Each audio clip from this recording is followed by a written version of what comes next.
शुभेच्छा और शुभकामना। आज बक्तृतार विषय वस्तु तर्क प्रसंग रही भितर क्षेत्र जैव विविधता। प्रथम जैव विविधता जब पचारा जैव विविधतार अर्थ हो जीव मानकर विविधता। आम जाने कि गोटे मुद्दार दुईटी पार्श्व अच्छे से गोटे जिनसर दुई प्रकार रूप देखा पाइबा गोटे सकारात्मक गोटे नकारात्मक। प्रथम आम जाना भितरकनिका आम जो पशु पक्षी मैंने रोचंती से आकर्षण कि मनोरम दृश्य जहाँ समस्त को आकर्षण करें विभिन्न जगह विभिन्न पर्यटक मैंने बुलवाक आसी था घंच अरण्य पशु पक्षी रही बहुत साहय करते जहाद्वारा कि शिकारी मान सुरक्षा रही पारती। जदि नकारात्मक देखा तेज गोटे गाई पड़िया खोजुची चलने तेज पड़िया फाँका स्थान न मिले यदि परिष्कार जगह न मिले रही पारे उभय आमको गछ लगे पड़ो कि आवश्यक अनुसार आमको गछ काटा पड़ो कि आवश्यक अधिक गछ काटुचे कहीं आम परिवेश सुंदरतार एक जिनस जहाँ हूँ गछ गछ आम बंधु जहाँ बुझे बप बंधु से बकुल मन सूर्य आरंभ करते शिक्षा कार्य आम मैंने गोपबंधु पर छात्री जो मैंने कि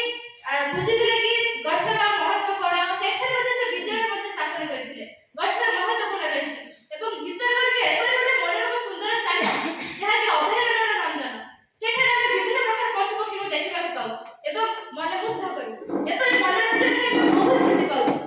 भितरकनिका एपरी एक सुंदर स्थान जो विभिन्न प्रकार पशु पक्षी अच्छा जो मैंने देखा देश विदेश लोक मैंने आसुँच